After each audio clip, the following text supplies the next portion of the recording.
Hi, I'm Lisa Phuaphes with ASCAP, and you're tuning in with BackStage Pass. My name is Lisa Phuaphes, and I'm a membership coordinator with ASCAP.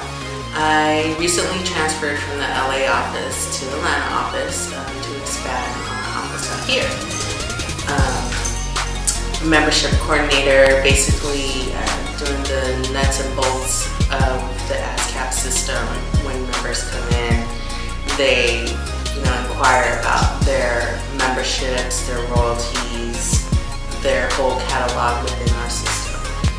So basically I just do a lot of research and find the monies and see where their songs are played at and if they're getting any performances. We have a lot of panels, educational panels, and mixers, showcases. Most of the time I'm planning, coordinating, getting everything together, sending out the e-bites, I'm basically like the marketing person in our department, which is the Urban Rhythm and Soul department. So, I mean, it's just basic planning and, ordering and all that.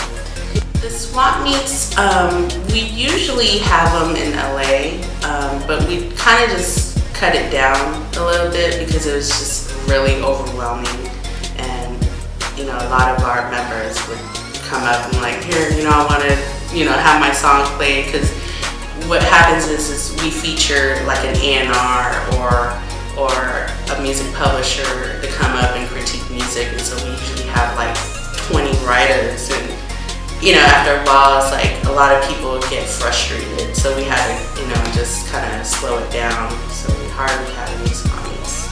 Casino Nights is basically an event just to have our members gather together and just mix and mingle with the industry.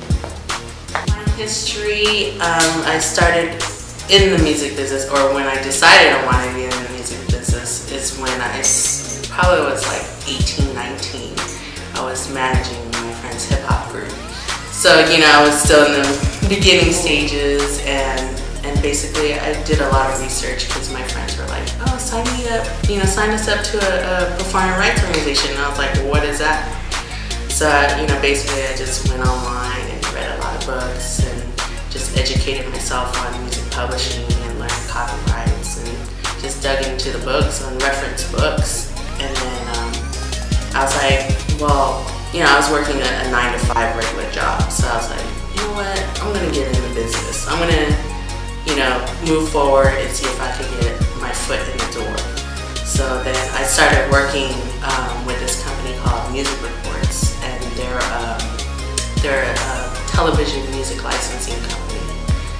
And so I was a music research / licensing assistant. So basically, they license per program for television stations to use music. So instead of paying for a whole year of licensing with the PROs, it's just basically per program. So that's my foot in the door. And I was like, okay, I always give myself 3 years. So after 3 years, I'm gonna go look for something else.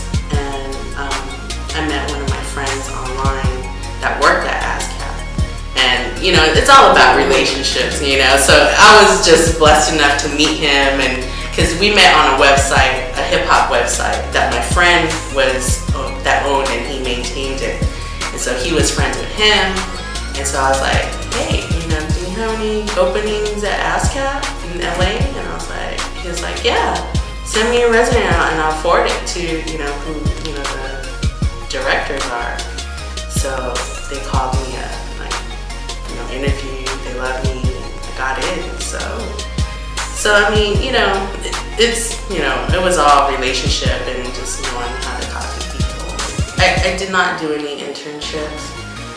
It was more based on, I don't know, I guess my experience. I mean, I read books and I did some college. Just know what you're talking about. Just read up on books like I did, reference books. School is good. I went to some college and I kind of regret, but sometimes, you do without or with it. So you just educate yourself on and know what